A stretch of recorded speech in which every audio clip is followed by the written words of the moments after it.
بسم الله الرحمن الرحيم يا أيها النبي اتق الله ولا تطع الكافرين والمنافقين إن الله كان عليما حكيما واتبع ما يوحى إليك من ربك إن الله كان بما تعملون خبيرا وتوكل على الله وكفى بالله وكيلا شروع اللہ کے نام سے جو بڑا مہربان نہایت رحم والا ہے۔ اے نبی، اللہ سے ڈرو اور کافروں اور منافقوں کی اطاعت نہ کرو، بے شک اللہ جاننے والا حکمت والا ہے۔ اور پیروی کرو اس چیز کی جو تمہارے رب کی طرف سے تم پر وحی کی جا رہی ہے، بے شک اللہ باخبر ہے اس سے جو تم لوگ کرتے ہو، اور اللہ پر بھروسہ رکھو اور اللہ کارساز ہونے کے لیے کافی ہے۔ تشریح: پیغمبر اسلام صلی اللہ علیہ وسلم بے آمیز حق کے داعی تھے۔ اس دنیا میں جو شخص بے آمیز حق کا داعی بن کر اٹھے اس کو نہایت حوصلہ شکن حالات کا سامنا کرنا پڑتا ہے۔ وہ پورے ماحول میں اجنبی بن کر رہ جاتا ہے۔ کسی کا دنیا پرستانہ مذہب داعی کے آخرت پسندانہ دین سے جوڑ نہیں کھاتا۔ کسی کی زمانہ سازی داعی کی بے لاگ حق پرستی سے ٹکراتی ہے۔ کوئی دین کو اپنی قوم پرستی کا ضمیمہ بنائے ہوئے ہوتا ہے، جبکہ داعی کا مطالبہ یہ ہوتا ہے کہ دین کو خالص خدا پرستی کے بنیاد پر قائم کیا جائے۔ ایسی حالت میں داعی اگر ماحول کا دباؤ قبول کر لے تو بہت سے لوگ اس کا ساتھ دینے والے مل جائیں گے، اور اگر وہ خالص حق پر قائم رہے تو ایک خدا کے سوا کوئی اور اس کا سہارا نظر نہیں آتا۔ مگر داعی کو کسی حال میں پہلا راستہ نہیں اختیار کرنا ہے، اس کو اللہ کے بھروسے پر خالص حق پر قائم رہنا ہے، اور یہ امید رکھنا ہے کہ خدا حکیم اور علیم ہے، وہ ضرور اپنے بندے کی مدد فرمائے گا۔ ما جعل الله لرجل من قلبين في جوفه وما جعل أزواجكم اللائي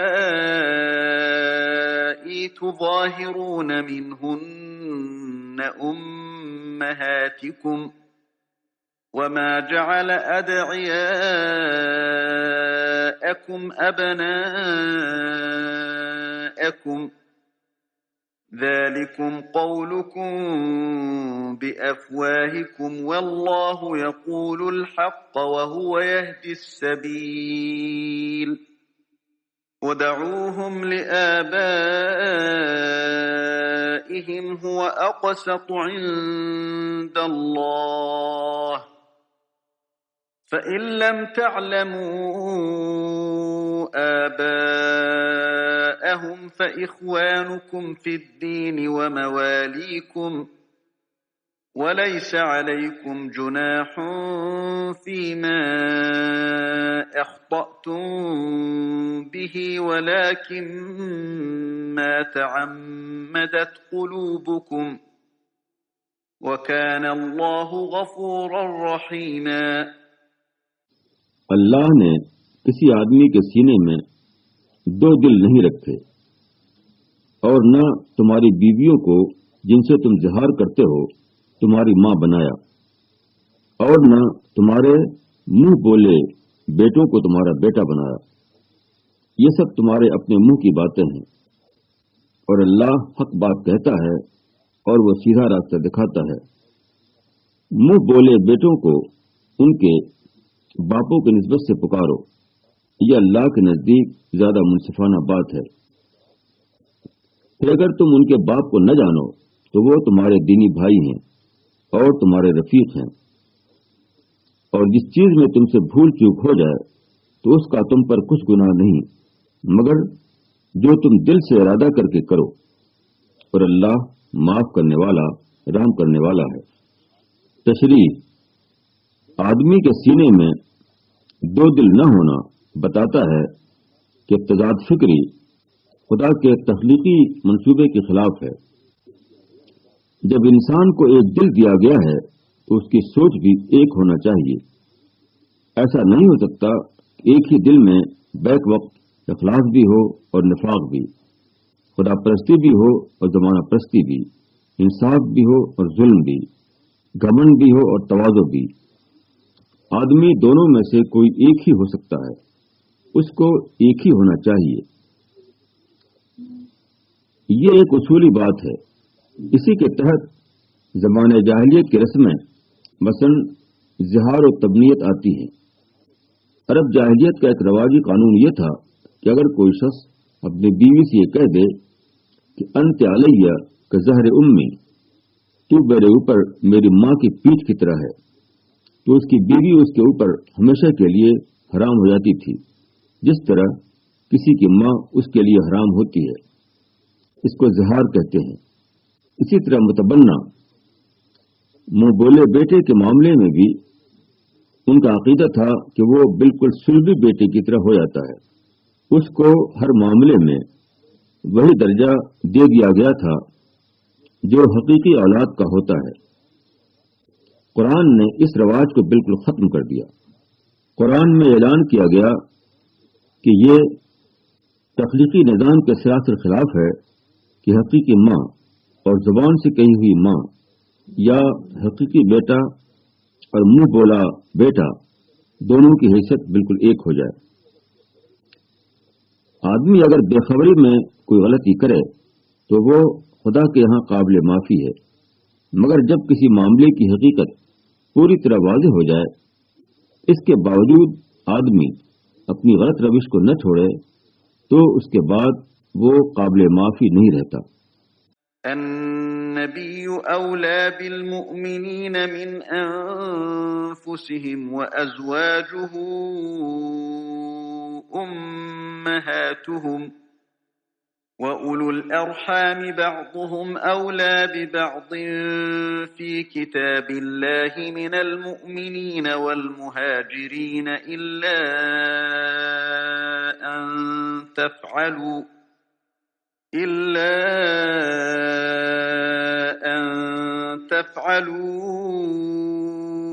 إلى أوليائكم معروفا كان ذلك في الكتاب مسطورا۔ اور نبی کا حق مومنوں پر ان کی اپنی جان سے بھی زیادہ ہے، اور نبی کی بیویاں ان کی مائیں ہیں، اور رشتہ دار خدا کی کتاب میں دوسرے مومنین اور مہاجرین کی بنسبت ایک دوسرے سے زیادہ تعلق رکھتے ہیں، مگر یہ کہ تم اپنے دوستوں سے کچھ سلوک کرنا چاہو، یہ کتاب میں لکھا ہوا ہے۔ تشریح: پیغمبر اپنی زندگی میں ذاتی طور پر اور وفات کے بعد اصولی طور پر اہل ایمان کے لیے سب سے زیادہ مقدم حیثیت رکھتا ہے۔ اس کی وجہ یہ ہے کہ پیغمبر دنیا میں خدا کا نمائندہ ہوتا ہے۔ پیغمبر کی تعلیمات کی عظمت کو قائم رکھنے کے لیے ضروری ہے کہ اس کا وجود لوگوں کی نظر میں مقدس وجود ہو، حتیٰ کہ اس کی بیویاں بھی لوگوں کے لیے ماؤں کی طرح قابل احترام قرار پائیں۔ پیغمبر اور آپ کے ازواج کے بعد امت کے بقیہ لوگوں کے تعلقات کی اساس یہ ہے کہ رحمی رشتے رکھنے والے الاقرب فالاقرب کے اصول پر ایک دوسرے کے حقدار ٹھہریں گے۔ دینی ضرورت کے تحت وقتی طور پر غیر رشتہ داروں میں حقوق کی شرکت قائم کی جا سکتی ہے، جیسا کہ ہجرت کے بعد ابتدائی زمانے میں مدینے میں کیا گیا، مگر مستقل معاشرتی انتظام کے اعتبار سے حقیقی رشتہ دار ہی اولا اور اقرب ہیں۔ اور ہمیشہ رہیں گے۔ وَإِذْ أَخَذْنَا مِنَ النَّبِيِّينَ مِيثَاقَهُمْ وَمِنكَ وَمِن نُوحٍ وَإِبْرَاهِيمَ وَمُوسَى وعيسى بن مريم وأخذنا منهم ميثاقا غليظا ليسأل الصادقين عن صدقهم وأعد للكافرين عذابا أليما۔ اور جب ہم نے پیغمبروں سے ان کا عہد لیا اور تم سے اور نوح سے اور ابراہیم اور موسیٰ اور عیسیٰ ابن مریم سے، اور ہم نے ان سے پختہ عہد لیا تاکہ اللہ سچے لوگوں سے ان کی سچائی کے بارے میں سوال کرے، اور منکروں کے لیے اس نے دردناک عذاب تیار کر رکھا ہے۔ تشریح: اللہ تعالیٰ نے انسان کو جس منصوبہ کے تحت پیدا کیا ہے وہ امتحان ہے، یعنی موجودہ دنیا میں ہر قسم کے اسباب حیات دے کر اس کو آزادانہ ماحول میں رکھنا اور پھر ہر ایک کے عمل کے مطابق اس کو ابدی انعام یا ابدی سزا دینا۔ زندگی کی یہ امتحانی نوعیت لازماً یہ چاہتی ہے کہ آدمی کو اصل صورتحال سے پوری طرح باخبر کر دیا جائے۔ اس مقصد کے لیے اللہ تعالیٰ نے پیغمبری کا سلسلہ قائم فرمایا۔ پیغمبری کوئی لاؤڈ اسپیکر کا اعلان نہیں ہے، یہ ایک بے حد صبر آزما کام ہے۔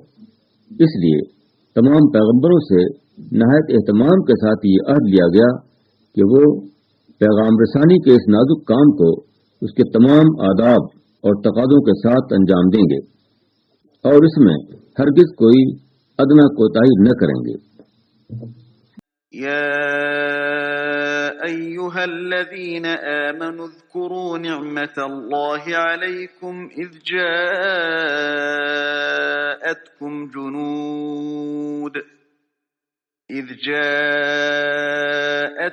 جنود فأرسلنا عليهم ريحا وجنودا لم تروها وكان الله بما تعملون بصيرا۔ إذ جاءوكم من فوقكم ومن أسفل منكم وإذ زاغت الأبصار وبلغت القلوب الحناجر وتظنون بالله الظنونا هنالك ابتلي المؤمنون وزلزلوا زلزالا شديدا۔ اے لوگوں جو ایمان لائے ہو، اپنے اوپر اللہ کے احسان کو یاد کرو۔ جب تم پر فوجیں چڑھ آئیں تو ہم نے ان پر ایک آندھی بھیجی اور ایسی فوج جو تم کو دکھائی نہ دیتی تھی، اور اللہ دیکھنے والا ہے جو کچھ تم کرتے ہو۔ جبکہ وہ تم پر چڑھ آئے تمہارے اوپر کی طرف سے اور تمہارے نیچے کی طرف سے، اور جب آنکھیں کھل گئیں اور دل گلوں تک پہنچ گئے اور تم اللہ کے ساتھ طرح طرح کے گمان کرنے لگے، اس وقت ایمان والے امتحان میں ڈالے گئے اور بالکل ہلا دیے گئے۔ تشریح: غزوہ احزاب عرب قبائل اور یہود کی طرف سے مدینے پر مشترک حملہ تھا۔ اس میں حملہ آوروں کی تعداد تقریباً 12,000 تھی۔ مسلمان اس عظیم فوج سے لڑنے کی طاقت نہ رکھتے تھے، مگر اللہ تعالیٰ نے اپنی خصوصی تدبیروں کے ذریعے دشمنوں کو اس قدر خوفزدہ کیا کہ تقریباً 1 مہینے کے محاصرے کے بعد وہ خود مدینہ کو چھوڑ کر چلے گئے۔ اس طرح کے سخت حالات اسلامی دعوت کے ساتھ اس لیے پیش آتے ہیں کہ مسلمانوں کے گروہ سے مخلصین اور غیر مخلصین کو الگ کر دیں، اور دوسرے یہ کہ دشمن طاقتوں کو دکھا دیں کہ خدا اپنے دین کا خود حامی ہے، وہ کسی حال میں اس کو مغلوب ہونے نہیں دے گا۔ وَإِذْ يَقُولُ الْمُنَافِقُونَ وَالَّذِينَ فِي قُلُوبِهِم مَّرَضٌ مَّا وَعَدَنَا اللَّهُ وَرَسُولُهُ إِلَّا غُرُورًا وَإِذْ قَالَت طَّائِفَةٌ مِّنْهُمْ يَا أَهْلَ يَثْرِبَ لَا مُقَامَ لَكُمْ فَارْجِعُوا وَيَسْتَأْذِنُ فَرِيقٌ مِّنْهُمُ النَّبِيَّ يَقُولُونَ إِنَّ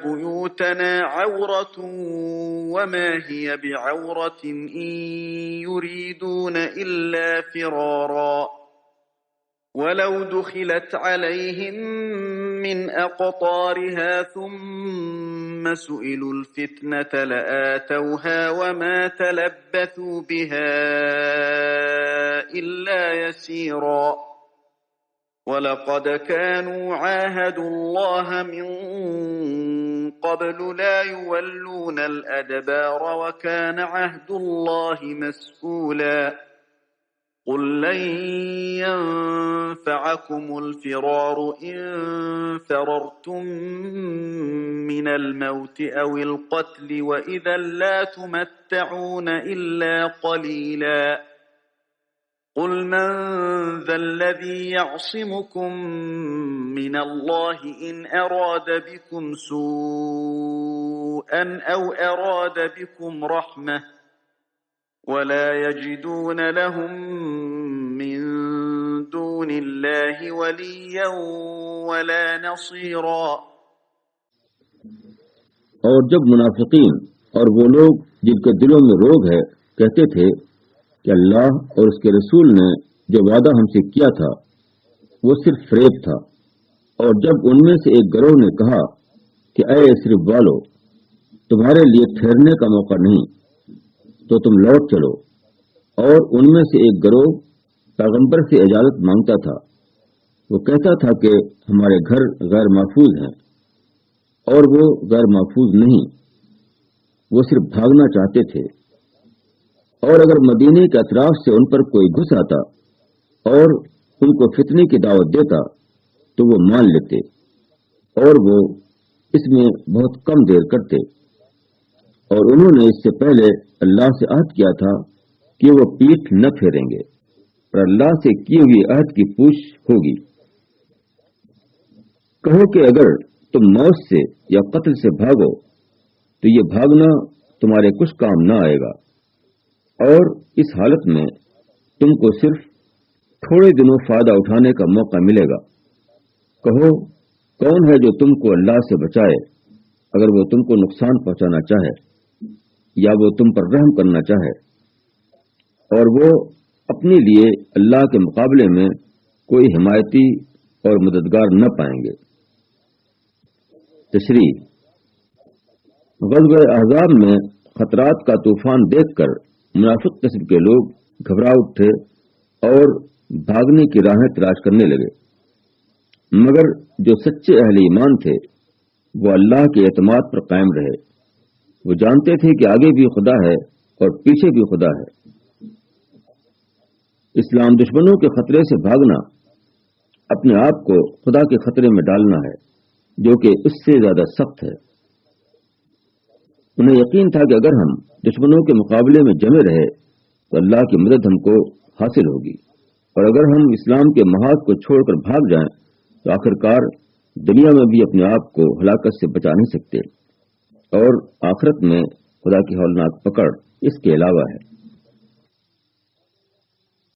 قد يعلم الله المعوقين منكم والقائلين لإخوانهم هلم إلينا ولا يأتون البأس إلا قليلا أشحة عليكم فإذا جاء الخوف رأيتهم ينظرون إليك تدور أعينهم كالذي يغشى عليه من الموت كالذي يغشى عليه من الموت فإذا ذهب الخوف سلقوكم بألسنة حداد أشحة على الخير أولئك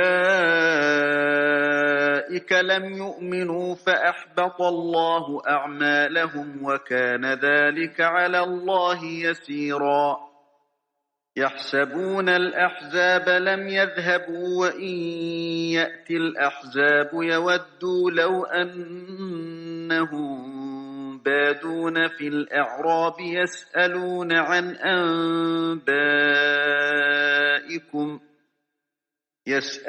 عن أنبائكم ولو كانوا فيكم ما قاتلوا إلا قليلا اللہ تم میں سے ان لوگوں کو جانتا ہے جو تم میں سے روکنے والے ہیں اور جو اپنے بھائیوں سے کہتے ہیں کہ ہمارے پاس آ جاؤ، اور وہ لڑائی میں کم ہی آتے ہیں، وہ تم سے بخل کرتے ہیں۔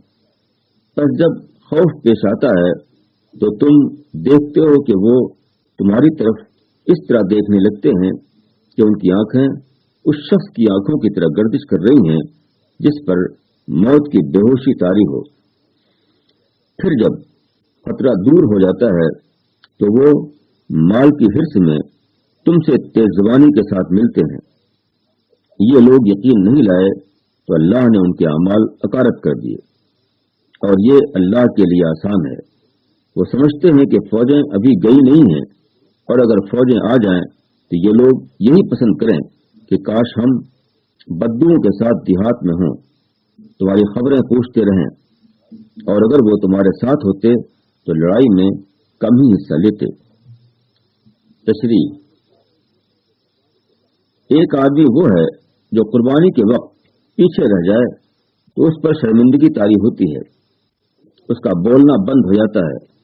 دوسرا شخص وہ ہے جو قربانی کے وقت قربانی نہیں دیتا اور پھر دوسروں کو بھی اس سے روکتا ہے۔ یہ کوتاہی پر ٹھٹھائی کا اضافہ ہے۔ کوتاہی قابل معافی ہو سکتی ہے مگر ٹھٹھائی قابل معافی نہیں۔ جن لوگوں کے اندر ٹھٹھائی کی نفسیات ہو وہ بظاہر کوئی اچھا عمل کریں تب بھی وہ بے قیمت ہیں، کیونکہ عمل کی اصل روح اخلاص ہے اور وہی ان کے اندر موجود نہیں۔ دین کے لیے قربانی نہ دینا ہمیشہ دنیا کی محبت میں ہوتا ہے۔ آدمی اپنی دنیا کو بچانے کے لیے اپنے دین کو کھو دیتا ہے۔ اس لیے ایسے لوگ جہاں دیکھتے ہیں کہ دین میں دنیا کا فائدہ بھی جمع ہو گیا ہے تو وہاں وہ خوب اپنے بولنے کا کمال دکھاتے ہیں تاکہ دین کے ساتھ زیادہ سے زیادہ تعلق ظاہر کر کے زیادہ سے زیادہ فائدہ حاصل کر سکیں، مگر جہاں دین کا مطلب قربانی ہو وہاں دیندار بننے سے انہیں کوئی دلچسپی نہیں ہوتی۔ لقد كان لكم في رسول الله أسوة حسنة لمن كان يرجو الله واليوم الآخر وذكر الله كثيرا ولما رأى المؤمنون الأحزاب قالوا هذا ما وعدنا الله ورسوله وصدق الله ورسوله وما زادهم إلا إيمانا وتسليما من المؤمنين رجال صدقوا ما عاهدوا الله عليه فمنهم من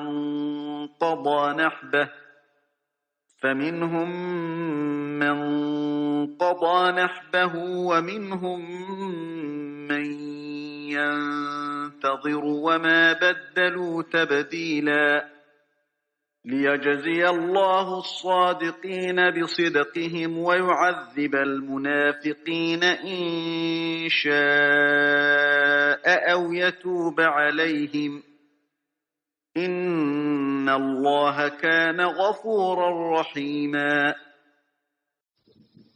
تمہارے لیے اللہ کے رسول میں بہترین نمونہ تھا اس شخص کے لیے جو اللہ کا اور آخرت کے دن کا امیدوار ہو اور کثرت سے اللہ کو یاد کرے۔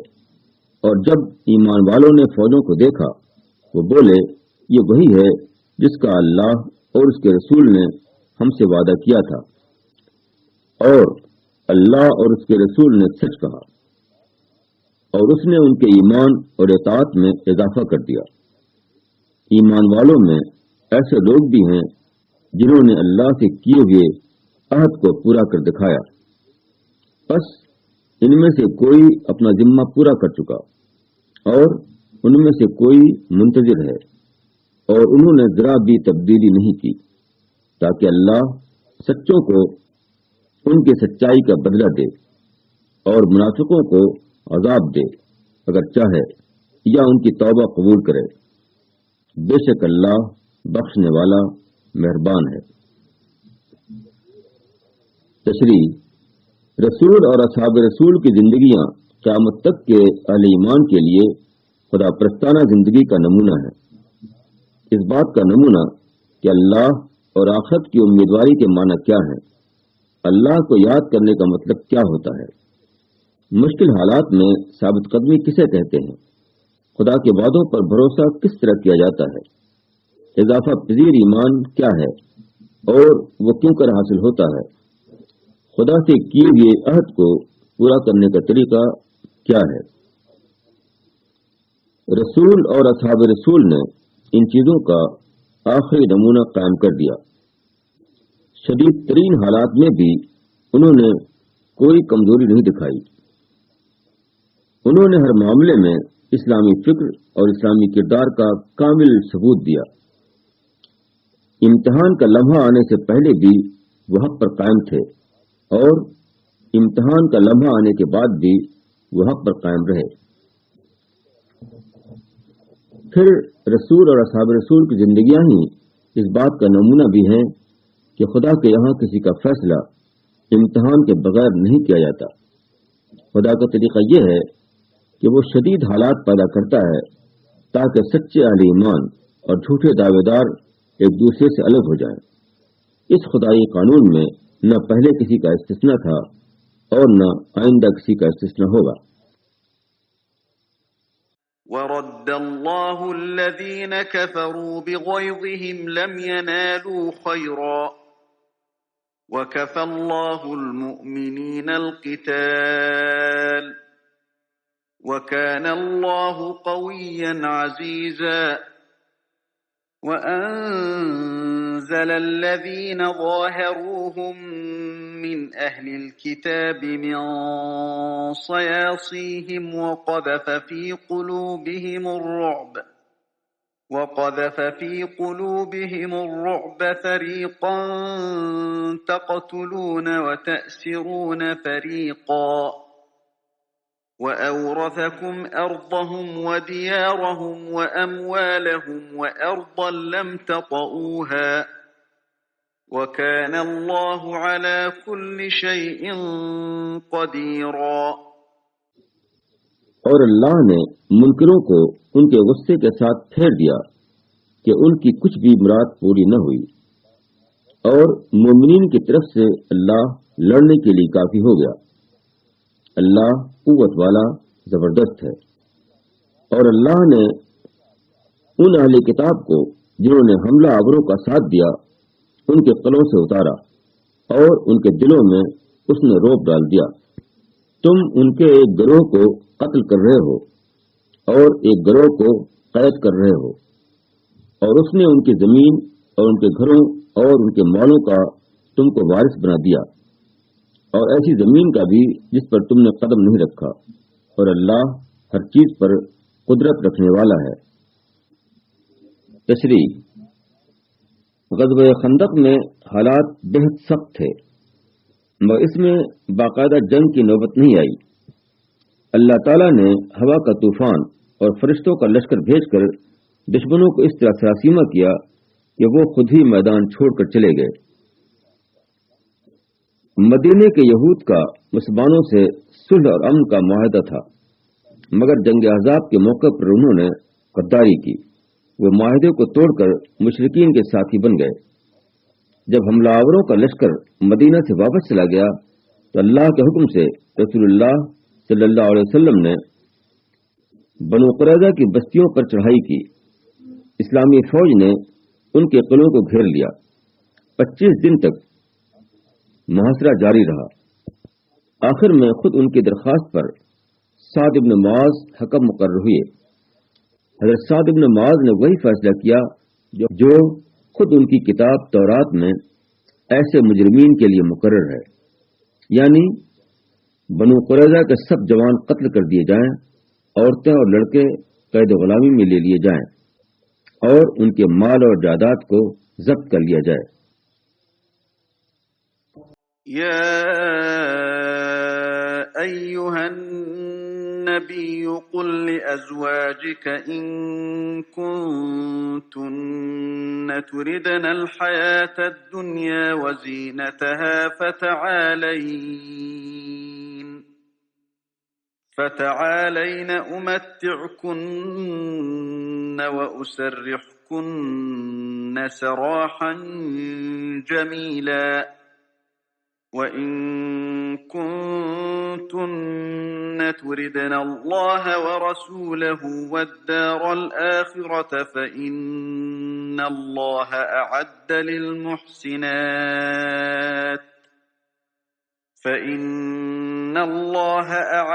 لِلْمُحْسِنَاتِ مِنكُنَّ أَجْرًا عَظِيمًا يَا نِسَاءَ النبي من يأت منكن بفاحشة مبينة يضاعف لها العذاب ضعفين وكان ذلك على الله يسيرا۔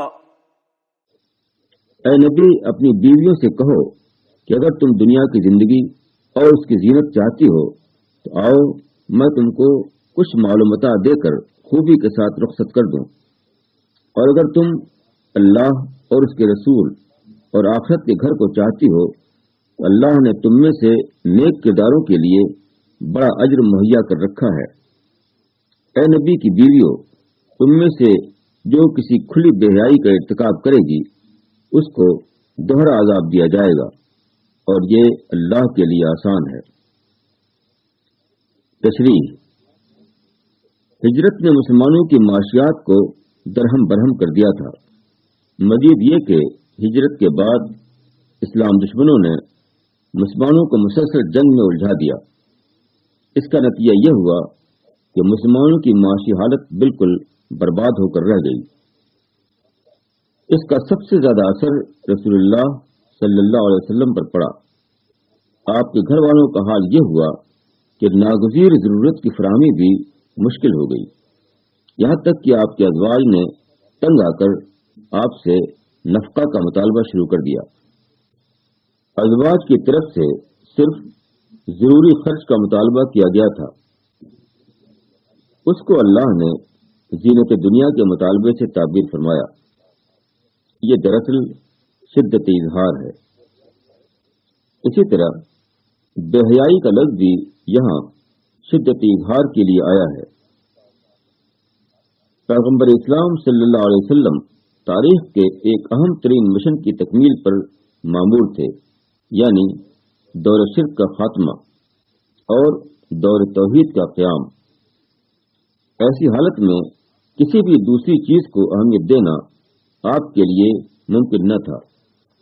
اس لیے ازواج رسول سے فرمایا گیا کہ یا تو صبر اور قناعت کے ساتھ رسول کے ساتھ رہو، اور اگر یہ منظور نہیں ہے تو خوش اسلوبی کے ساتھ الگ ہو جاؤ۔ خانگی رضا کھڑی کر کے پیغمبر کے ذہن کو منتشر کرنا کسی طرح بھی قابل برداشت نہیں۔ وَمَن يَقْنُتْ مِنكُنَّ لِلَّهِ وَرَسُولِهِ وَتَعْمَلْ صَالِحًا نُؤْتِهَا أَجْرَهَا مَرَّتَيْنِ وَأَعْتَدْنَا لَهَا رِزْقًا كَرِيمًا۔ يَا نِسَاءَ النَّبِيِّ لَسْتُنَّ كَأَحَدٍ مِّنَ النِّسَاءِ إِن تَقْنُتُوا مِن رَّحْمَةِ اللَّهِ فَإِنَّ اللَّهَ يَئِسُ مِنَ الْقَوْمِ الْكَافِرِينَ۔ يَا نِسَاءَ النَّبِيِّ لَسْتُنَّ كَأَحَدٍ مِّنَ النِّسَاءِ إن اتقيتن فلا تخضعن بالقول فيطمع الذي في قلبه مرض وقلن قولا معروفا. اور تم میں سے جو اللہ اور اس کے رسول کی فرمانبرداری کرے گی اور نیک عمل کرے گی تو ہم اس کو اس کا دوہرا اجر دیں گے، اور ہم نے اس کے لیے باعزت روزی تیار کر رکھی ہے۔ اے نبی کی بیویوں، تم عام عورتوں کی طرح نہیں ہو۔ اگر تم اللہ سے ڈرو تو تم لہجے میں نرمی نہ اختیار کرو کہ جس کے دل میں بیماری ہے وہ لالچ میں پڑ جائے، اور معروف کے مطابق بات کہو۔ تشریح: پیغمبر کی بیویوں کو معاشرے میں ایک طرح کا قائدانہ مقام حاصل تھا۔ ایسے لوگوں کو حق کے آگے جھکنے کے لیے اس سے زیادہ قربانی دینی پڑتی ہے جتنی ایک عام آدمی کو دینی پڑتی ہے۔ یہ وجہ ہے کہ ایسے لوگوں سے اللہ تعالیٰ نے دوہرا انعام کا وہ ہے، وہ عمل کرنے کے لیے دوسروں سے زیادہ قوت ارادی استعمال کرتے ہیں، اس لیے وہ اپنے عمل کی قیمت بھی دوسروں سے زیادہ پاتے ہیں۔ پیغمبر کی عورتوں کی اس خصوصیت کی وجہ سے ان کا ربط بار بار دوسروں سے قائم ہوتا تھا۔ لوگ دینی امور میں رہنمائی کے لیے ان کے پاس آتے تھے، اس لیے حکم دیا گیا کہ دوسروں سے بات کرو تو کسی قدر خشک انداز سے بات کرو، اس طرح بے تکلفی میں بات نہ کرو جس طرح ایک محرم رشتہ دار سے بات کی جاتی ہے۔ وقرن في بيوتكن ولا تبرجن تبرج الجاهلية الأولى وأقمنا الصلاة وآتينا الزكاة وأطعنا الله ورسوله إنما يريد الله ليذهب عنكم الرجس أهل البيت ويطهركم تطهيرا واذكرن ما يتلى في بيوتكن من آيات الله والحكمة إن الله كان لطيفا خبيرا۔ اور تم اپنے گھر میں قرار سے رہو اور سابقہ جاہلیت کی طرح دکھلاتی نہ پھرو، اور نماز قائم کرو اور زکوٰۃ ادا کرو، اور اللہ اور اس کے رسول کی اطاعت کرو۔ اللہ تو چاہتا ہے کہ تم اہل بیت سے آلودگی کو دور کرے اور تم کو پوری طرح پاک کر دے، اور تمہارے گھروں میں اللہ کی آیات اور حکمت کی جو تعلیم ہوتی ہے اس کو یاد رکھو، بے شک اللہ باریک بھی ہے، خبر رکھنے والا ہے۔ تشریح: یہاں ازواج رسول کو خطاب کرتے ہوئے مسلم خواتین کو عام ہدایت دی گئی ہے کہ وہ اپنے گھروں میں کس طرح رہیں۔ ان کو اصولاً اپنے گھر کے دائرے میں رہنا چاہیے۔ دنیا دار عورتوں کی طرح زیب و زینت کی نمائش ان کا مقصود نہیں ہونا چاہیے۔ ان کی توجہات کا مرکز یہ ہونا چاہیے کہ وہ اللہ کی عبادت گزار بن جائیں، وہ اپنے اثاثے کو اللہ کے لیے خرچ کریں، زندگی کے معاملات میں اللہ اور رسول کا جو حکم ملے اس کو فوراً اختیار کر لیں، وہ اللہ اور رسول کی باتوں کو سننے اور سمجھنے میں اپنا وقت گزاریں۔ یہ طرز زندگی وہ ہے جو آدمی کو پاک باز بناتا ہے، اور پاک باز آدمی ہی اللہ تعالیٰ کو پسند ہے۔ إن المسلمين والمسلمات والمؤمنين والمؤمنات والقانتين والقانتات والصادقين والصادقات والصابرين والصابرات والخاشعين والخاشعات والمتصدقين والمتصدقات والصائمين والصائمات والحافظين والحافظين فروجهم والحافظات والذاكرين الله كثيرا والذاكرات أعد الله لهم مغفرة وأجرا عظيما.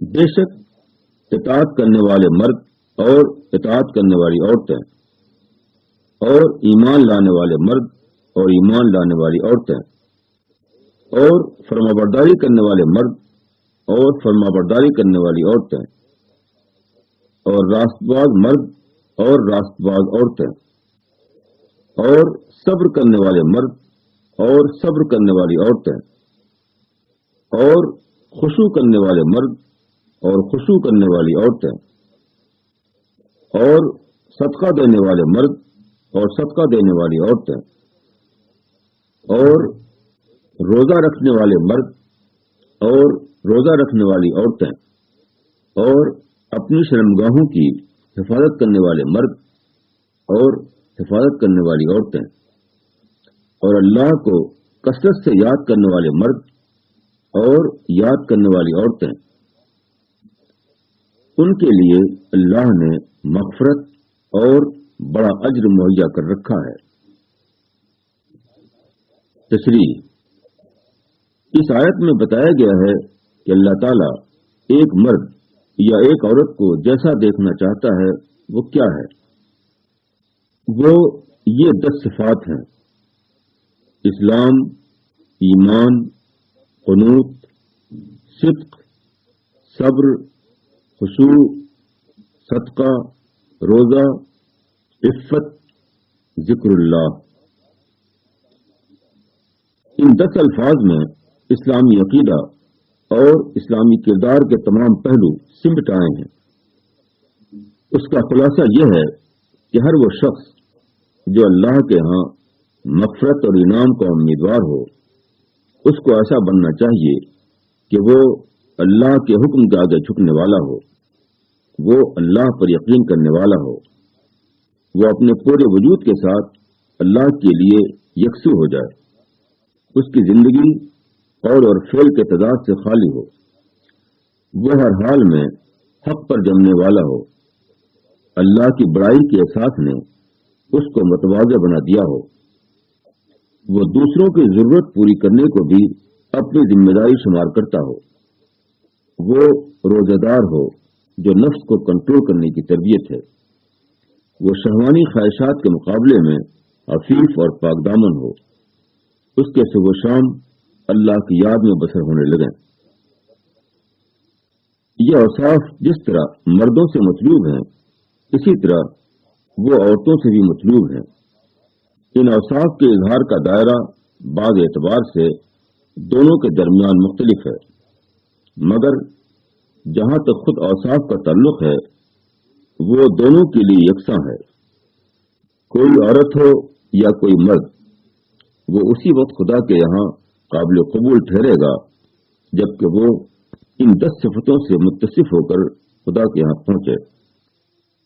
وما كان لمؤمن ولا مؤمنة إذا قضى الله ورسوله أمرا أن يكون لهم الخيرة من أمرهم ومن يعص الله ورسوله فقد ضل ضلالا مبينا۔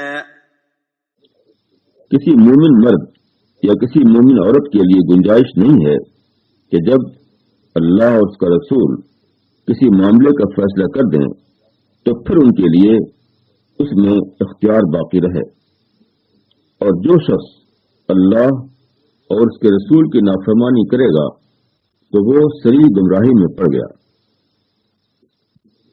تشریح: انسان کو خود مختار پیدا کیا گیا ہے، اس خود مختاری کو اسے خدا کے حوالے کرنا ہے۔ یہی موجودہ دنیا میں انسان کا اصل امتحان ہے۔ وہی شخص ہدایت پر ہے جو اس نازک امتحان میں پورا اترے۔ اس کی ایک مثال دور اول میں زید اور زینب کے نکاح کا واقعہ ہے۔ زید ایک آزاد کردہ غلام تھے، اس کے برعکس زینب قریش کے اعلیٰ خاندان سے تعلق رکھتی تھیں، کیونکہ وہ امیمہ بنت عبد المطلب کی صاحبزادی تھی۔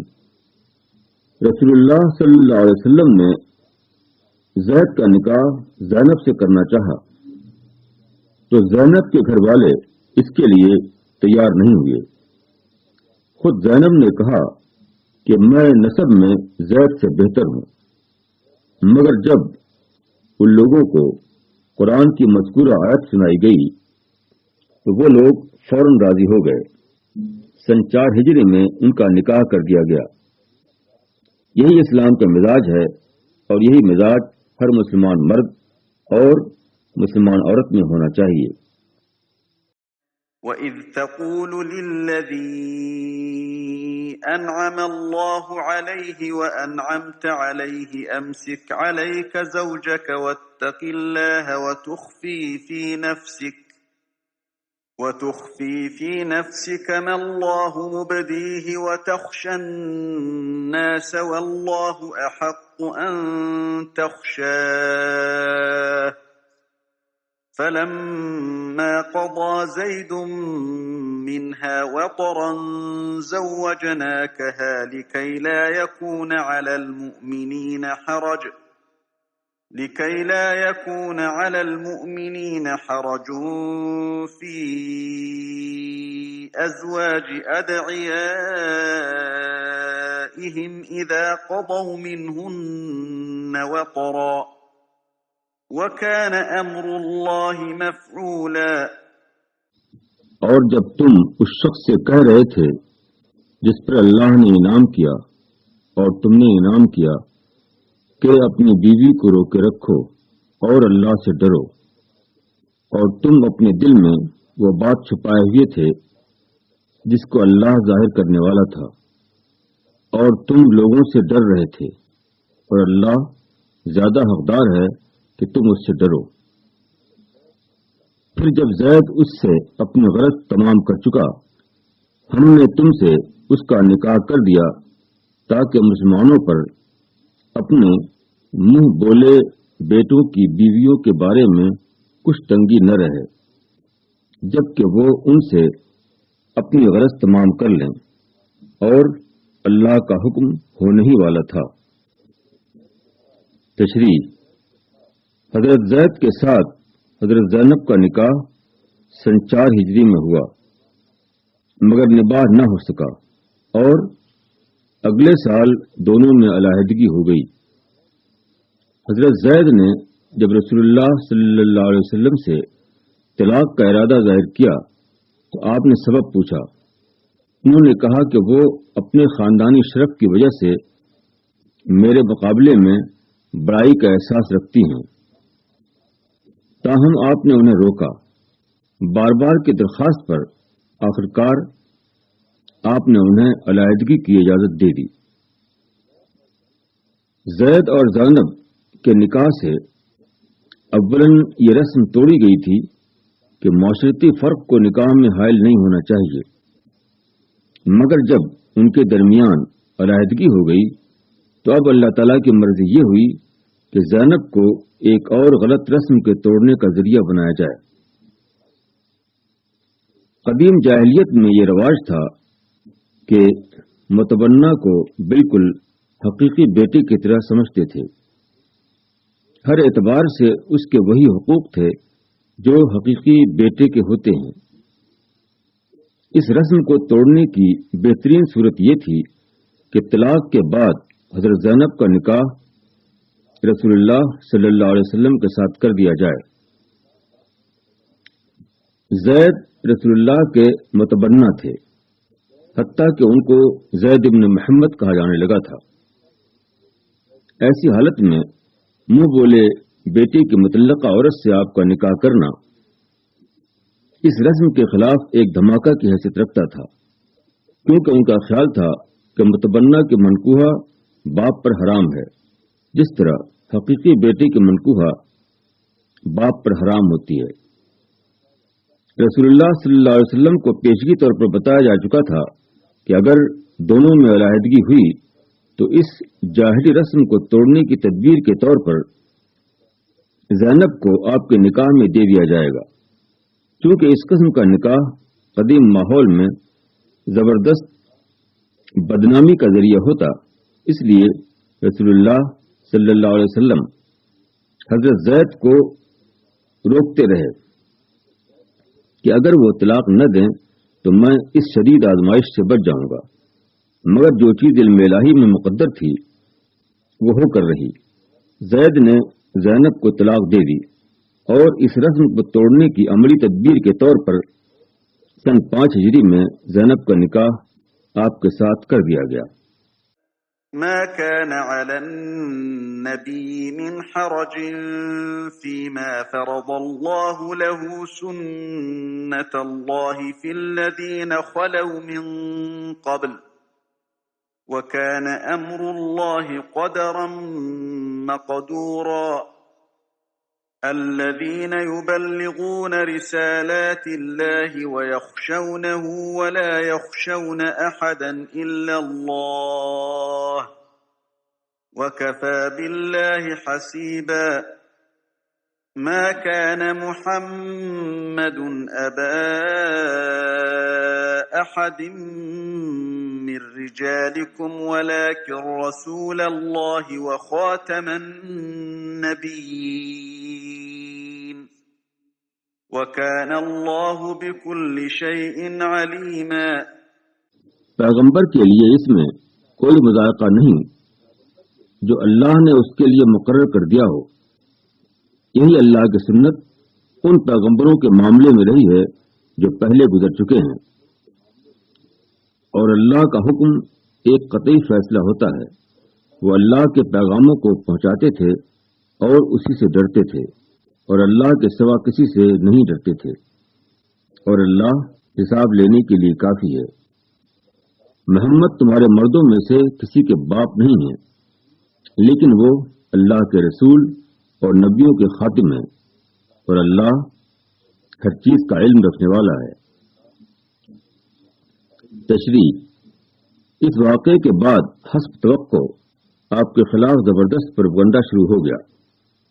کہا جانے لگا کہ پیغمبر نے اپنی بہو سے نکاح کر لیا، حالانکہ بیٹی کے منکوحہ باپ پر حرام ہوتی ہے۔ فرمایا کہ محمد کا معاملہ تو یہ ہے کہ ان کی صرف لڑکیاں ہیں، وہ مردوں میں سے کسی کے باپ ہی نہیں۔ زید بن حارثہ ان کے صرف منہ بولے بیٹے تھے، اور منہ بولا بیٹا واقعی بیٹا کیسے ہو سکتا ہے کہ اس کی متعلقہ سے نکاح آپ کے لیے جائز نہ ہو؟ آپ خدا کے پیغمبر تھے، پھر بھی آپ کے ساتھ اتنے اتار چڑھاؤ کے واقعات کیوں پیش آئے؟ اس کا جواب یہ ہے کہ پیغمبر پر اگرچہ خدا کی وحی آتی ہے، مگر اس کو عام انسانوں کی طرح رہنا ہوتا ہے۔ موجودہ امتحان کی دنیا میں اس کو بھی ویسے ہی حالات پیش آتے ہیں جیسے حالات دوسروں کے پیش آتے ہیں۔ اگر ایسا نہ ہو تو پیغمبر کی زندگی عام انسانوں پر حجت نہ بن سکے۔ یہ وجہ ہے کہ پیغمبرانہ رہنمائی حقیقی حالات کے ڈھانچے میں دی جاتی ہے، نہ کہ مصنوعی حالات کے ڈھانچے میں۔ ترجمہ یہ ہے، نبیین کا لفظی ترجمہ یہ ہے کہ آپ نبیوں کی مہر ہیں۔ خاتم کا لفظ اسٹیمپ کے لیے نہیں آتا بلکہ سیل کے لیے آتا ہے، یعنی آخری عمل۔ لفافے کو سیل کرنے کا مطلب اس کو آخری طور پر بند کرنا ہے کہ اس کے بعد نہ کوئی چیز اس کے اندر سے باہر نکلے اور نہ باہر سے اندر جائے۔ چنانچہ عربی میں قوم کا خاتم قوم کے آخری شخص کو کہا جاتا ہے۔ اس واقعے کے ذیل میں آپ کے خاتم النبیین ہونے کے اعلان کا مطلب یہ ہے کہ آپ کے بعد کیونکہ کوئی اور نبی آنے والا نہیں، اس لیے ضروری ہے کہ تمام خدائی باتوں کا اظہار آپ کے ذریعے سے کر دیا جائے۔ یا ایھا الذین آمنوا اذکروا اللہ ذکرا کثیرا وسبحوه بکرة وأصیلا هو الذي يصلي عليكم وملائكته ليخرجكم من الظلمات إلى النور وكان بالمؤمنين رحيما تحيتهم يوم يلقونه سلام وأعد لهم أجرا كريما۔ اے ایمان والو، اللہ کو بہت زیادہ یاد کرو اور اس کی تسبیح کرو صبح اور شام۔ وہی ہے جو تم پر رحمت بھیجتا ہے اور اس کے فرشتے بھی، تاکہ تم کو تاریکیوں سے نکال کر روشنی میں لائے، اور وہ مومنوں پر بہت مہربان ہے۔ جس روز وہ اس سے ملیں گے ان کا استقبال سلام سے ہوگا، اور اس نے ان کے لیے باعزت صلہ تیار کر رکھا ہے۔ تشریح: جب ملاوٹی دین کا غلبہ ہو اس وقت سچے دین کو اختیار کرنا ہمیشہ مشکل ترین کام ہوتا ہے۔ ایسی حالت میں اہل ایمان کے دل میں بعض اوقات دل شکستگی اور مایوسی کے جذبات طاری ہونے لگتے ہیں۔ اس سے بچنے کی صرف ایک ہی یقینی صورت ہے، ظاہری ناخوشگواریوں کے پیچھے جو خوشگوار پہلو چھپا ہوا ہے اس پر نظر کو جمائے رکھنا۔ لوگ مادیات کے بل پر جیتے ہیں، مومن کو افکار کے بل پر جینا پڑتا ہے۔ افکار کے سطح پر جینا یہ ہے کہ آدمی اللہ کی یادوں میں جینے لگے، فرشتوں کا غیر مسموع کلام اسے سنائی دینے لگے، اس کو صحیح مقصد کی شکل میں جو فکری دریافت ہوئی ہے اس کو وہ سب سے بڑی چیز سمجھے۔ دنیا کو دے کر آخرت میں جو کچھ ملنے والا ہے اس پر وہ پوری طرح راضی اور مطمئن ہو جائے۔ یا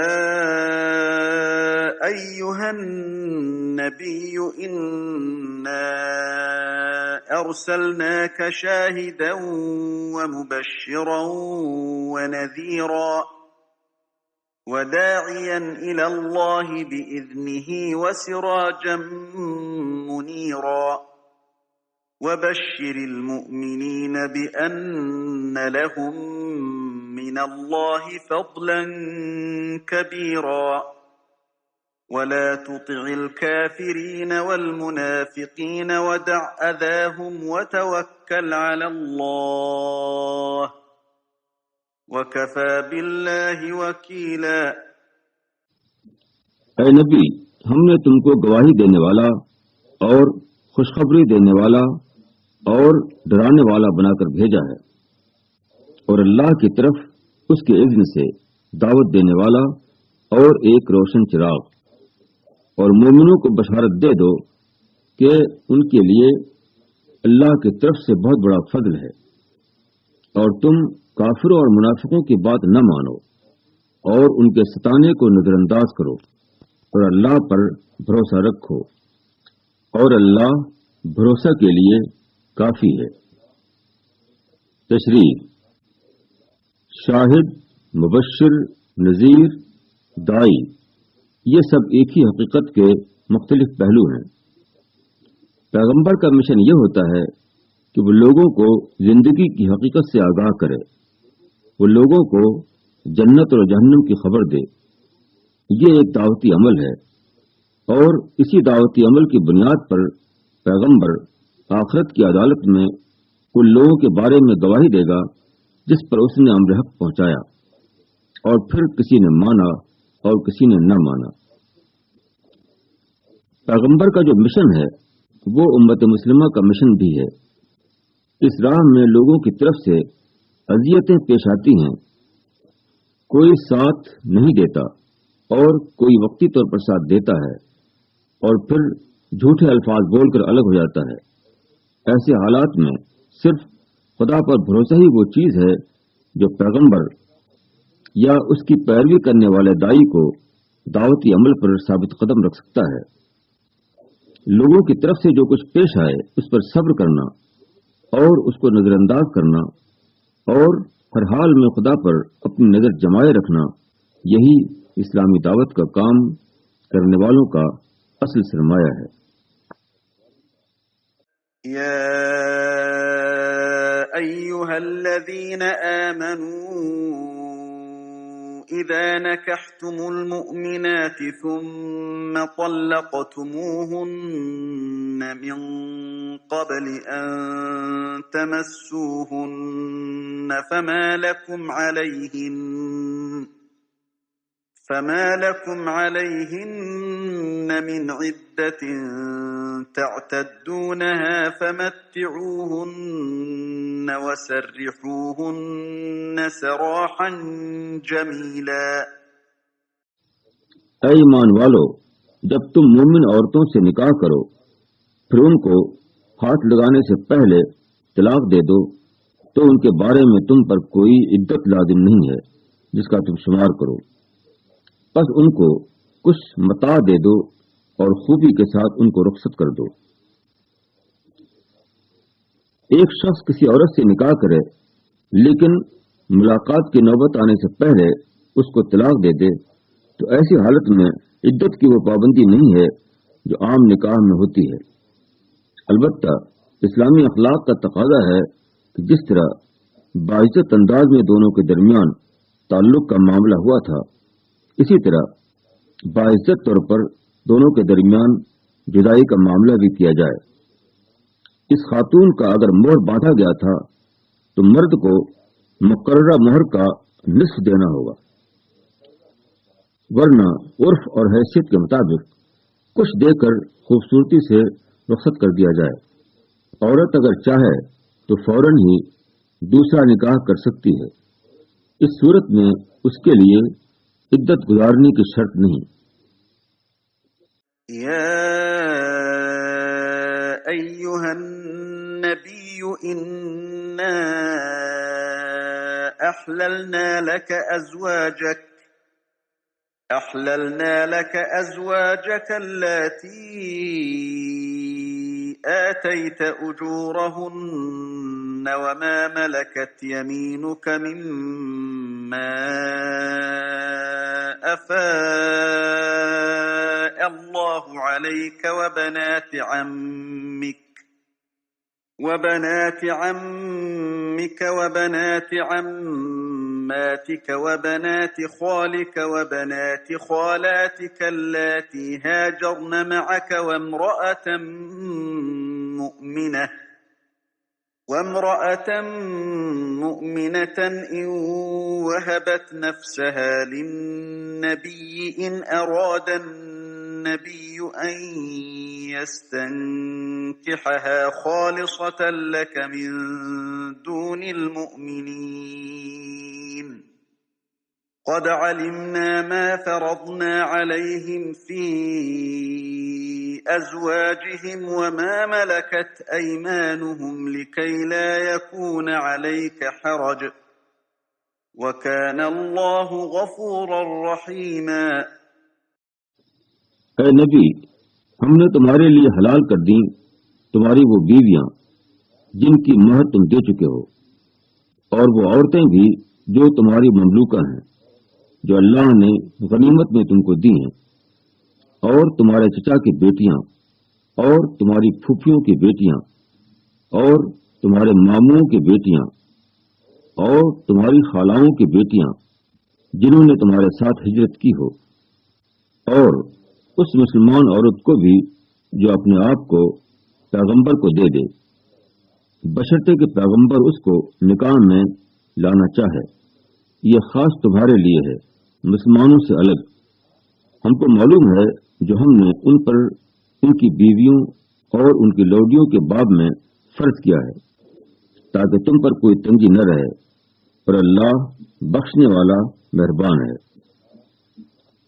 تشریح: عام مسلمانوں کے لیے بیویوں کی آخری تعداد کو 4 تک محدود رکھا گیا ہے، مگر پیغمبر صلی اللہ علیہ وسلم کے لیے یہ پابندی نہیں تھی۔ آپ نے اللہ تعالیٰ کی خصوصی اجازت کے تحت 4 سے زیادہ نکاح کیا۔ اس کی مصلحت یہ تھی کہ رسول کے اوپر کوئی تنگی نہ رہے۔ تنگی سے مراد پیغمبرانہ مشن کی ادائیگی میں تنگی ہے۔ رسول اللہ صلی اللہ علیہ وسلم کو مختلف دعوتی اور اصلاحی تقاضوں کے تحت ضرورت محسوس ہوتی تھی کہ آپ زیادہ عورتوں کو اپنی نکاح میں لا سکیں۔ اس دینی مصلحت کی بنا پر اللہ تعالیٰ نے آپ کے لیے 4 کی قید نہیں رکھی۔ مثال کے طور پر حضرت عائشہ سے نکاح میں یہ مصلحت تھی کہ ایک کم عمر اور ذہین خاتون آپ کی مستقل صحبت میں رہیں تاکہ آپ کے بعد لمبی مدت تک لوگوں کو دین سکھاتی رہیں۔ چنانچہ حضرت عائشہ آپ کی وفات کے بعد نصف صدی تک امت کے لیے ایک زندہ کیسٹ ریکارڈر بنی رہیں۔ اسی طرح حضرت ام سلمہ اور حضرت ام حبیبہ سے نکاح کا یہ فائدہ ہوا کہ خالد بن ولید اور ابو سفیان بن حرب کی مخالفت ہمیشہ کے لیے ختم ہو گئی، وغیرہ۔ ترجی من تشاء منهن وتؤوي إليك من تشاء ومن ابتغيت ممن عزلت فلا جناح عليك، ذلك أدنى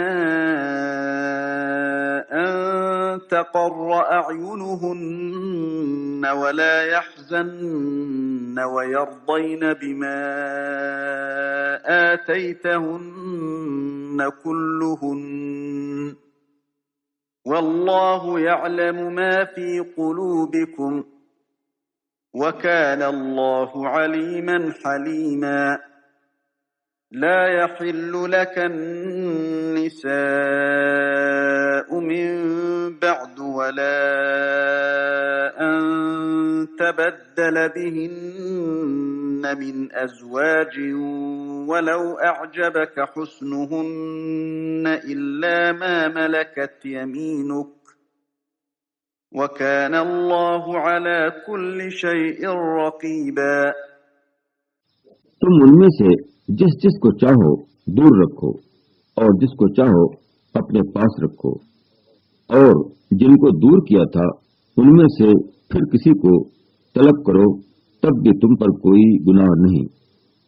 اس میں زیادہ توقع ہے کہ ان کی آنکھیں ٹھنڈی رہیں گی اور وہ رنجیدہ نہ ہوں گی، اور وہ اس پر راضی رہیں جو تم ان سب کو دو، اور اللہ جانتا ہے جو تمہارے دلوں میں ہے، اور اللہ جاننے والا ہے، بردبار ہے۔ ان کے علاوہ اور عورتیں تمہارے لیے حلال نہیں، اور نہ یہ درست ہے کہ تم ان کی جگہ دوسری بیویاں کر لو، اگرچہ ان کی صورت تم کو اچھی لگے، مگر جو تمہاری مملوکہ ہو، اور اللہ ہر چیز پر نگراں ہے۔ تشریح: جہاں کئی خواتین کا مسئلہ ہو وہاں شکایت کا امکان بڑھ جاتا ہے۔ رسول اللہ صلی اللہ علیہ وسلم کے ساتھ کئی بیویاں تھیں۔ اس بنا پر اندیشہ تھا کہ حقوق زوجیت کے بارے میں خواتین کو عدم مساوات کی شکایت ہو، اور اس کا نتیجہ یہ نکلے کہ رسول اللہ صلی اللہ علیہ وسلم یکسوئی کے ساتھ دینی مہم کی ادائیگی نہ فرما سکیں۔ اس لیے اعلان فرمایا کہ پیغمبر کا معاملہ خصوصی معاملہ ہے، وہ عام مسلمانوں کی طرح حقوق زوجیت میں مساوات کے پابند نہیں ہیں۔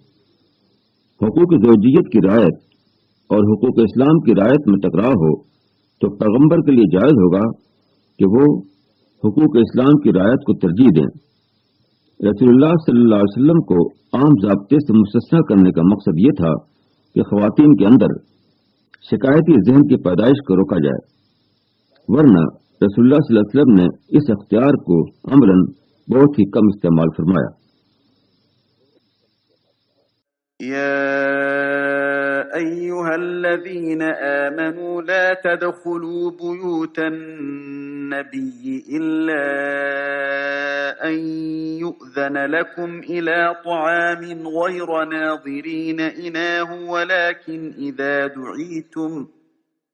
ولكن إذا دعيتم فادخلوا فإذا طعمتم فانتشروا ولا مستأنسين لحديث إن ذلكم كان يؤذي النبي فيستحيي منكم والله لا يستحيي من الحق وَإِذَا سَأَلْتُمُوهُنَّ مَتَاعًا فَاسْأَلُوهُنَّ مِنْ وَرَاءِ حِجَابٍ ذَلِكُمْ أَطْهَرُ لِقُلُوبِكُمْ وَقُلُوبِهِنَّ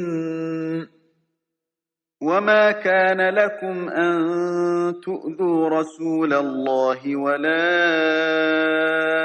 أَن تَنكِحُوا أَزْوَاجَهُ مِن بَعْدِهِ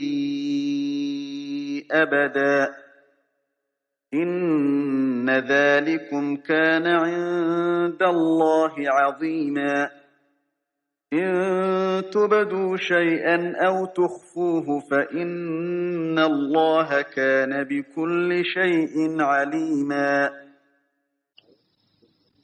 اے ایمان والو، نبی کے گھروں میں مت جایا کرو مگر جس وقت تم کو کھانے کے لیے اجازت دی جائے، ایسے طور پر کہ اس کی تیاری کے منتظر نہ رہو، لیکن جب تم کو بلایا جائے تو داخل ہو، پھر جب تم کھا چکو تو اٹھ کر چلے جاؤ اور باتوں میں لگے ہوئے بیٹھے نہ رہو۔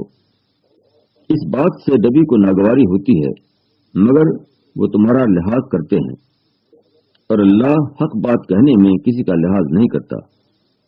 اور جب تم ازواج رسول سے کوئی چیز مانگو تو پردے کی اوٹ سے مانگو، یہ طریقہ تمہارے دلوں کے لیے زیادہ پاکیزہ ہے اور ان کے دلوں کے لیے بھی، اور تمہارے لیے جائز نہیں کہ تم اللہ کے رسول کو تکلیف دو، اور نہ یہ جائز ہے کہ تم ان کے بعد ان کی بیویوں سے کبھی نکاح کرو۔ یہ اللہ کے نزدیک بڑی سنگین بات ہے۔ تم کسی چیز کو ظاہر کرو یا اس کو چھپاؤ تو اللہ ہر چیز کو جاننے والا ہے۔ تشریح: یہاں رسول اللہ صلی اللہ علیہ وسلم کے ضمن میں حکم دیتے ہوئے مسلمانوں کو بتایا گیا کہ ان کی گھریلو معاشرت کے آداب کس قسم کے ہونے چاہیے۔ وہ دوسروں کے گھروں میں داخل ہوں تو اجازت لے کر داخل ہوں، کھانے یا کسی اور ضرورت کے لیے کسی کے ہاں بلایا جائے تو صرف بقدر ضرورت وہاں بیٹھیں اور فراغت کے بعد فوراً واپس ہو جائیں۔ دوسروں سے ملنے جائیں تو غیر ضروری باتوں سے شدید پرہیز کریں۔ عورتوں سے متعلق کوئی کام ہو تو پردے کی آڑ سے اس کو انجام دیں وغیرہ۔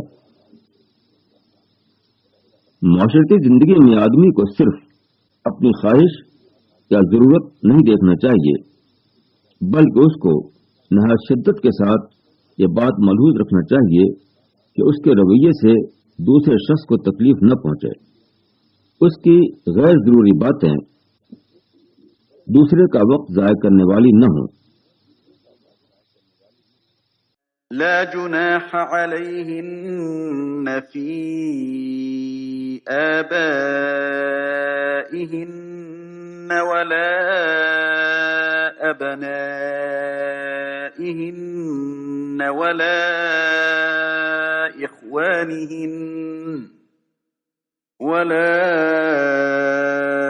إخوانهن ولا أبناء إخوانهن ولا أبناء أخواتهن ولا أبناء أخواتهن ولا نسائهن ولا ما ملكت أيمانهن واتقين الله إن الله كان على كل شيء شهيدا۔ پیغمبر کی بیویوں پر اپنے باپوں کے بارے میں کوئی گناہ نہیں ہے، اور نہ اپنے بیٹوں کے بارے میں، اور نہ اپنے بھائیوں کے بارے میں، اور نہ اپنے بھتیجوں کے بارے میں، اور نہ اپنے بھانجوں کے بارے میں، اور نہ اپنی عورتوں کے بارے میں، اور نہ اپنی لوڈیوں کے بارے میں، اور تم اللہ سے ڈرتے رہو، بے شک اللہ ہر چیز پر نگاہ رکھتا ہے۔ تشریح: اوپر کی آیت میں مردوں کے لیے یہ ممانعت تھی کہ وہ ازواج رسول کے سامنے نہ آئیں۔ اس آیت میں بتایا گیا ہے کہ محرم رشتہ دار اور میل جول کی عورتیں ان پابندیوں سے مستثنیٰ ہیں۔ یہاں جن رشتوں کا ذکر ہے اس میں وہ رشتے بھی آ جائیں گے جو ان کے حکم میں داخل ہوں۔ اس قرآنی ہدایت کی مزید تفصیل سورہ نور آیت 31 میں موجود ہے۔ تمام احکام کا خلاصہ یہ ہے کہ عورت ہو یا مرد، اس کے دل میں اللہ کا ڈر ہو، وہ یہ سمجھ کر زندگی گزارے کہ اللہ ہر حال میں اس کی نگرانی کر رہا ہے۔ ان اللہ وملائکتہ یصلون علی النبی یا ایہا الذین آمنوا صلوا علیہ وسلموا تسلیما ان الذين يؤذون الله ورسوله لعنهم الله في الدنيا والآخرة وأعد لهم عذابا مهينا والذين يؤذون المؤمنين والمؤمنات بغير ما اكتسبوا فقد احتملوا بهتانا وإثما مبينا۔ اللہ اور اس کے فرشتے نبی پر رحمت بھیجتے ہیں۔ اے ایمان والو، تم بھی اس پر درود و سلام بھیجو۔ جو لوگ اللہ اور اس کے رسول کو اذیت دیتے ہیں، اللہ نے ان پر دنیا اور آخرت میں لعنت کی اور ان کے لیے ذلیل کرنے والا عذاب تیار کر رکھا ہے۔ اور جو لوگ مومن مردوں اور مومن عورتوں کو اذیت دیتے ہیں بغیر اس کے کہ انہوں نے کچھ کیا ہو، تو انہوں نے بہتان کا اور صریح گناہ کا بوجھ اٹھایا۔ تشریح: رسول اللہ صلی اللہ علیہ وسلم دنیا میں خدا کے دین کا اظہار کرنے کے لیے بھیجے گئے۔ اللہ کا جو بندہ اس طرح کے مقدس کام کے لیے اٹھے، اس کو خدا اور اس کے فرشتوں کی کامل تائید حاصل ہوتی ہے۔ اس کی ہمنوائی کرنا خدا اور اس کے فرشتوں کی ہمنوائی کرنا ہوتا ہے، اور اس سے اعراض کرنا خدا اور اس کے فرشتوں سے اعراض کرنا ہوتا ہے۔ جن لوگوں نے رسول اللہ صلی اللہ علیہ وسلم کو ستایا، وہ اپنے خیال کے مطابق صرف ایک انسان کو ستا رہے تھے، مگر وہ بھول گئے کہ وہ خدا کے نمائندے کو ستا رہے ہیں۔ اور جو لوگ خدا کے نمائندے کو ستائیں، انہوں نے مالک کائنات کی نظر میں ہمیشہ کے لیے اپنے آپ کو ملعون بنا لیا۔ یا ایہا النبی قل لأزواجک وبناتک ونساء المؤمنین یدنین علیہن من جلابیبہن ذلك أدنى أن يعرفن فلا يؤذين وكان الله غفورا رحيما۔ لئن لم ينته المنافقون والذين في قلوبهم مرض والمرجفون في المدينة لنغرينك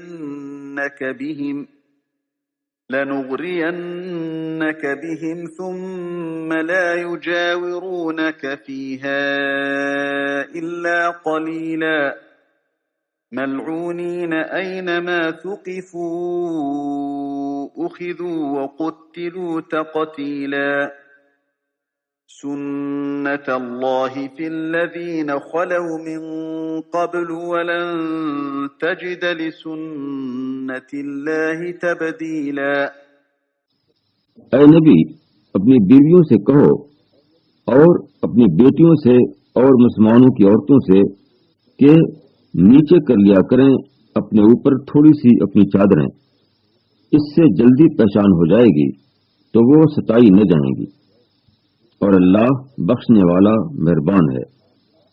منافقین اور وہ لوگ جن کے دلوں میں روگ ہے اور جو مدینہ میں جھوٹی خبریں پھیلانے والے ہیں، اگر وہ باز نہ آئے تو ہم تم کو ان کے پیچھے لگا دیں گے، پھر وہ تمہارے ساتھ مدینے میں بہت کم رہنے پائیں گے۔ پھٹکارے ہوئے جہاں پائے جائیں گے پکڑے جائیں گے اور بری طرح مارے جائیں گے۔ یہ اللہ کا دستور ہے ان لوگوں کے بارے میں جو پہلے گزر چکے ہیں، اور تم اللہ کے دستور میں کوئی تبدیلی نہ پاؤ گے۔ تشریح: مسلمان عورت جب کسی ضرورت سے اپنے گھر کے باہر نکلے تو وہ کس طرح نکلے؟ اس کو ایسے لباس میں نکلنا چاہیے جو اس بات کا ایک خاموش اعلان ہو کہ وہ ایک شریف اور حیادار عورت ہے۔ وہ سنجیدہ ضرورت کے تحت باہر نکلی ہے، نہ کہ تفریح اور دل لگی کے لیے۔ سادہ کپڑے، حیادار چال، چادر یا برقع سے جسم ڈھکا ہوا ہونا اسی کی ایک علامت ہے۔ حقیقت یہ ہے کہ جسمانی نمائش کے ساتھ باہر نکلنا دوسروں کو دعوت التفات دینا ہے، اور جسمانی نمائش کے بغیر نکلنا گویا عمل کی زبان میں دوسروں سے یہ کہنا ہے کہ میں صرف اپنے کام سے باہر نکلی ہوں، مجھے تم سے کوئی مطلب نہیں۔ دل کے مریضوں سے یہاں مراد غالباً یہود ہیں، کیونکہ وہی لوگ مسلمانوں کو اور مسلم خواتین کو زیادہ پریشان کر رہے تھے، اور یہی لوگ تھے جو مذکورہ تنبیہ کے مطابق قتل کیے گئے یا شہر سے نکال دیے گئے۔ يسألك الناس عن الساعة قل إنما علمها عند الله وما يدريك لعل الساعة تكون قريبا إن الله لعن الكافرين وأعد لهم سعيرا خالدين فيها أبدا لا يجدون وليا ولا نصيرا يوم تقلب وجوههم في النار يقولون يا ليتنا أطعنا الله وأطعنا الرسولا وقالوا ربنا إنا أطعنا سادتنا وكبراءنا فأضلونا السبيلا ربنا آتهم ضعفين من العذاب والعنهم لعنا كبيرا۔ لوگ تم سے قیامت کے بارے میں پوچھتے ہیں، کہو کہ اس کا علم تو صرف اللہ کے پاس ہے، اور تم کو کیا خبر، شاید قیامت قریب آ لگی ہو۔ بے شک اللہ نے منکروں کو رحمت سے دور کر دیا ہے، اور ان کے لیے بھڑکتی ہوئی آگ تیار ہے، اس میں وہ ہمیشہ رہیں گے۔ وہ نہ کوئی حامی پائیں گے اور نہ کوئی مددگار۔ جس دن ان کے چہرے آگ میں الٹ پلٹ کیے جائیں گے، وہ کہیں گے اے کاش ہم نے اللہ کی اطاعت کی ہوتی اور ہم نے رسول کی اطاعت کی ہوتی۔ اور وہ کہیں گے کہ اے ہمارے رب، ہم نے اپنے سرداروں اور اپنے بڑوں کا کہنا مانا، تو انہوں نے ہم کو راستے سے پھٹکا دیا۔ اے ہمارے رب، ان کو دوہرا عذاب دے اور ان پر بھاری لعنت کر۔ تشریح: قیامت کی تاریخ پوچھنے کا مطلب یہ نہیں ہے کہ وہ لوگ قیامت کے آنے کو سرے سے مانتے ہی نہ تھے۔ یہ دراصل قیامت کا استہزاء نہ تھا، بلکہ قیامت کی خبر دینے والے کا استہزاء تھا۔ وہ نفس قیامت کے منکر نہ تھے، بلکہ قیامت کی اس نوعیت کے منکر تھے جس کی رسول اور اصحاب رسول انہیں خبر دے رہے تھے۔ ان کی اصل غلطی یہ تھی کہ انہوں نے اپنے قومی اکابر کو بڑا سمجھا اور پیغمبر کو بڑا نہ سمجھا، اس لیے انہیں اپنے قومی اکابر کی بات قابل لحاظ نظر آئی اور پیغمبر کی بات قابل لحاظ نظر نہ آئی۔ چنانچہ قیامت میں جب اصل حقیقت کھلے گی تو وہ افسوس کریں گے کہ کاش ہم جھوٹی بڑائی اور سچی بڑائی کے فرق کو سمجھتے اور جھوٹی بڑائی کے فریب میں مبتلا ہو کر گمراہ نہ ہوتے۔ يا أيها الذين آمنوا لا تكونوا كالذين آذوا موسى فبرأه الله مما قالوا وكان عند الله وجيها يا أيها الذين آمنوا اتقوا الله وقولوا قولا سديدا يصلح لكم أعمالكم ويغفر لكم ذنوبكم ومن يطع الله ورسوله فقد فاز فوزا عظيما۔ اے ایمان والو، تم ان لوگوں کی طرح نہ بنو جنہوں نے موسیٰ کو اذیت پہنچائی تو اللہ نے اس کو ان لوگوں کی باتوں سے بری ثابت کیا اور وہ اللہ کے نزدیک باعزت تھا۔ اے ایمان والو، اللہ سے ڈرو اور درست بات کہو، وہ تمہارے اعمال سدھارے گا اور تمہارے گناہوں کو بخش دے گا، اور جو شخص اللہ اور اس کے رسول کی اطاعت کرے اس نے بڑی کامیابی حاصل کی۔ تشریح: یہودیوں کی طرح پیغمبر کو نہ ستاؤ۔ اس سے کیا مراد ہے؟ اس کی وضاحت ایک واقعے سے ہوتی ہے۔ رسول اللہ صلی اللہ علیہ وسلم مدینہ میں تھے کہ ایک بار آپ کے پاس کچھ مال آیا۔ آپ نے اس کو لوگوں کے درمیان تقسیم کیا۔ اس کے بعد انصار میں سے ایک شخص نے دوسرے شخص سے کہا، خدا کی قسم، محمد نے اس تقسیم سے اللہ کی رضا اور آخرت کا گھر نہیں چاہا ہے۔ اس واقعے کی خبر رسول اللہ صلی اللہ علیہ وسلم کو دی گئی تو آپ نے فرمایا کہ اللہ کی رحمت موسیٰ پر ہو، ان کو اس سے زیادہ اذیت دی گئی مگر انہوں نے صبر کیا۔ کلام کی دو قسمیں ہیں، ایک ہے سدید کلام، دوسرا ہے غیر سدید کلام۔ سدید کلام وہ ہے جو عین مطابق حقیقت ہو، جو واقعاتی تجزیہ پر مبنی ہو، جو ٹھوس دلائل کے ساتھ پیش کیا جائے۔ اس کے برعکس غیر سدید کلام وہ ہے جس میں حقیقت کی رعایت شامل نہ ہو، جس کی بنیاد ظن و گمان پر قائم ہو، جس کی حیثیت محض رائے زنی کی ہو نہ کہ حقیقت واقعہ کے اظہار کی۔ اول الذکر کلام مومنانہ کلام ہے اور ثانی الذکر کلام منافقانہ کلام۔ إنا عرضنا الأمانة على السماوات والأرض والجبال فأبين